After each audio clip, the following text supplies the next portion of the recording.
Well, today we want to just focus on getting to know you. We know that you are a graduate assistant for our Lynchburg volleyball program, along with interim head coach Hannah Givens. But that's pretty much it for most people. So we're going to let you kind of give us, if you want to start off with the background. You know, where do you come from originally, and where were you most recently in college that got you to this point? Sure. So, born and raised Central New York.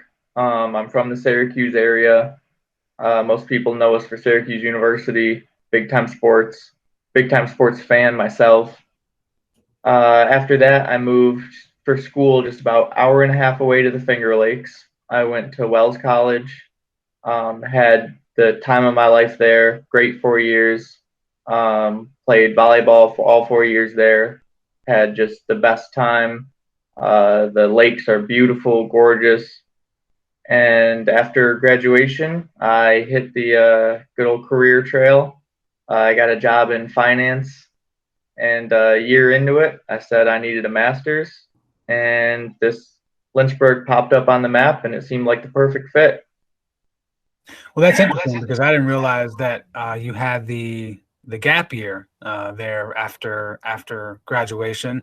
Was there ever, when you graduated originally, were you ever thinking that a master's was necessary, or did it take the real world experience for you to realize that that would be helpful?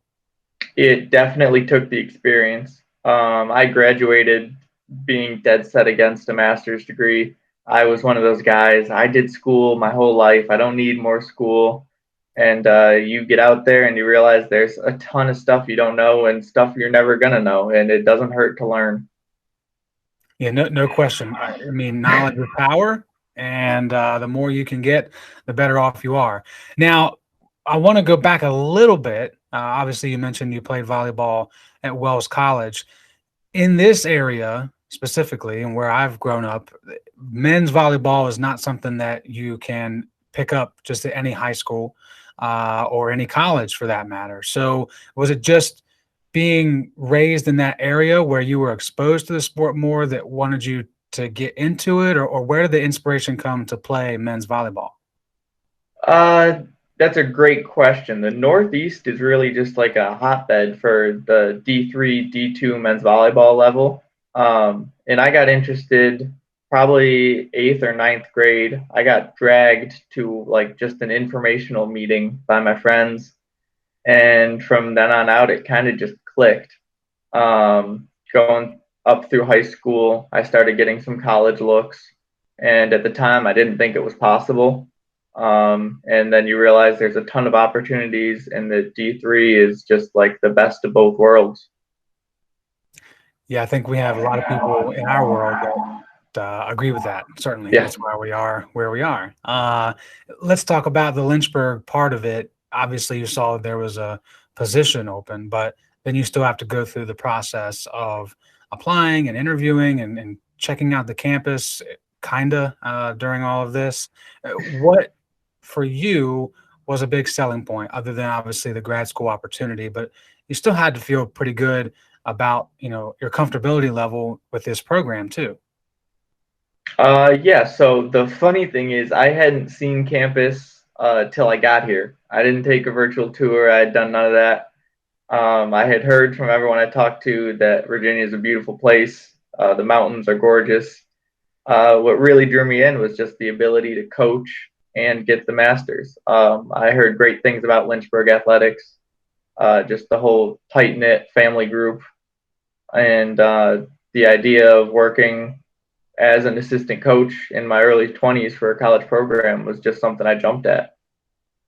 So my next question related to, you said early 20s. What's it like coaching with and having somewhat of a boss that's your age? I mean, how is that dynamic working? I think it's a perfect give and take. I think it's amazing to have a boss that's relatable, understands the current issues as a coaching staff, the current issues that students are going through, because we went through them not too long ago ourselves. And I think it's also a great example for our students to be like, if you really love volleyball and you want to pursue higher ed or you want to be a coach, like were examples of it's possible, it's feasible. When you say that you have that experience as a college athlete, trying to utilize that to assist your current students that you're coaching and help them out with any problems they may have. None of us have dealt with the current status quo of what you have, your normal stressors of classes and practices, and then you have this, COVID-19. So how are you able to still get the message across that, none of us have dealt with this, but we still have enough experience with everything else that you all are doing that you should listen to us, basically? Yeah, I think it was great to just like see all the girls over a Zoom call or Google Meet, whatever, and just say we can help you with the college part, and we're all here for you for the unknown. It's all of us are in this together. No one's singled out. We're all going through just unknown waters right now, but at the end of the day, we're still going to be here when it's all said and done. So just stick with us, and we'll get through it. Yeah, I gotta admit, I really like that. I think everyone should adopt that kind of motto and philosophy of, we know this much, we'll help you there, but the rest of the stuff, we're going to just have to deal with it together and come together on it. I really do like that. Well, let's move on to these a little bit quicker questions. Not going to put you on a timer or anything of that nature, but certainly if you can answer them faster, it would be more entertaining. This first question related to something that you and I did yesterday. We got some food together with a couple other assistant coaches and staff members. What is your favorite food? Buffalo wings. I love a good chicken wing. Well, I guess based on where you're from, that certainly is almost a pastime to have buffalo wings. It's a staple. Staying on that, do you have you want rub or sauce? Like, what is your preference? Hot sauce. You gotta deep fry them and drench them in hot sauce. Okay, well, we don't agree with that, but that's just because my tongue can't handle it. Other than volleyball, what's your favorite sport? I love watching the NBA. I think it's so entertaining. I'm a huge Cleveland Cavaliers fan. It's the best way to kill time for me, really. Well, plenty of that going on right now. I think we're doing this interview at like 10 a.m. So like in 2 hours, 3 hours, there'll be a game on. Whole day of basketball. Yeah, so it's not ideal the way we're dealing with things, but there have been some good things that have come out of it in terms of sports fanatics like us. Favorite hobby? What else? What else do you do when you're not coaching, when you're not playing volleyball or watching the NBA? What else is out there? I love my video games, and I love the disc golf. Oh, disc golf. So yeah, that's a big deal around here. We've actually got a few courses in the area, a couple coaches that are really good at it. I'm not good at it, but they are really good at it. So if they're listening, you might get, if you haven't already, a phone call or an email to play. All right, let's move on to, okay, this one's a cool one. Who would play you? You get a choice here. Who would you want to play you in a movie? Ooh, that's such a tough question, especially because, to be fair, I don't watch a whole lot of movies. Okay. What about just someone to, I don't know, maybe you're in a video game instead. Maybe you're a character in Fortnite. I don't know. Anybody, what about a voiceover for your life? Who narrates your life?